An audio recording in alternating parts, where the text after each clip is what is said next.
morning and happy Monday morning. I come to you today, as I said, as a Monday morning motivation.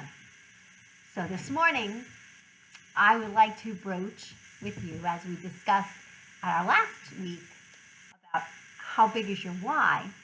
Today, it's who's on your team. I know when you think team, we always think of our work teams and our partners and our coworkers and those that help us to achieve our goals and our challenges. And that's awesome. But what I'm talking about is who is on your team in life. Who is your biggest cheerleader? Who's the one that encourages you and inspires you? See, it's not just at work that we need to evaluate who's on our team.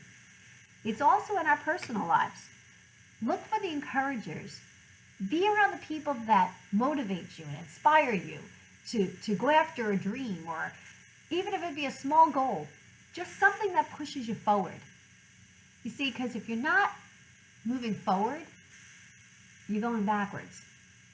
There's nothing as being stagnant, because when you're stagnant, you really are just drifting backwards. So it's a matter of always being moving forward, always looking for the next goal or the next reward or the next vision. I read a book from John C. Maxwell years ago, Developing the Leader Within, and he said, you will know where you're going to be 10 years from now by the books you read and the people that you hang around.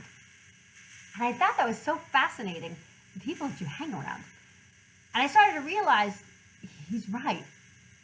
That inner circle that you allow to influence you are the ones that are influencing your thought patterns. They're influencing your attitudes. They're influencing your ideas, your beliefs, your visions. And you need to evaluate that every once in a while to make sure you have the right people on your team.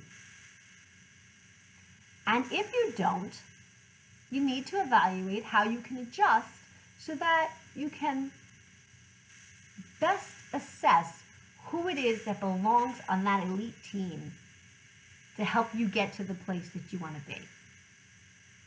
My husband is an elite runner. And being an elite runner, he surrounds himself with people that inspire him to go after the next goal. And he runs probably, I would say, a 6.5 minute mile, which is, he's 59 years old, and that's pretty incredible. I find that the people that he's around discipline themselves in their regimen of how they work out. I mean, there's no excuses. If it's raining, snowing, there's no excuses. You're out there, you're doing the routine workout that you are scheduled yourself to do. And there's very few reasons which will stop him. He has that vision in his mind. So when he had a knee surgery recently, about 6 months ago, maybe more, 7 months ago, he had a torn meniscus. Now, elite runners are so fixated on their schedules that a lot of them get hurt right after the surgery, because they go back out thinking they can train the same stringent way that they did, and they end up re-injuring themselves.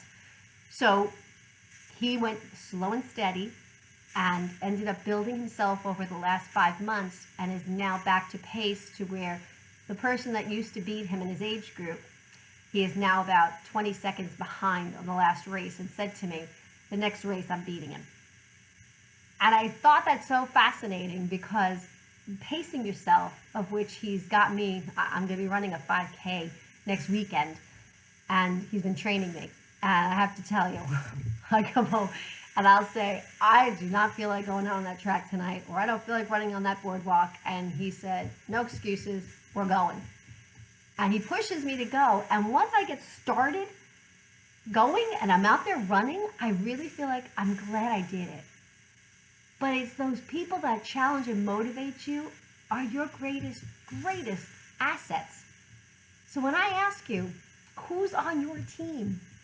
Look at it, evaluate it, and put the best ones on your team. Have a great day.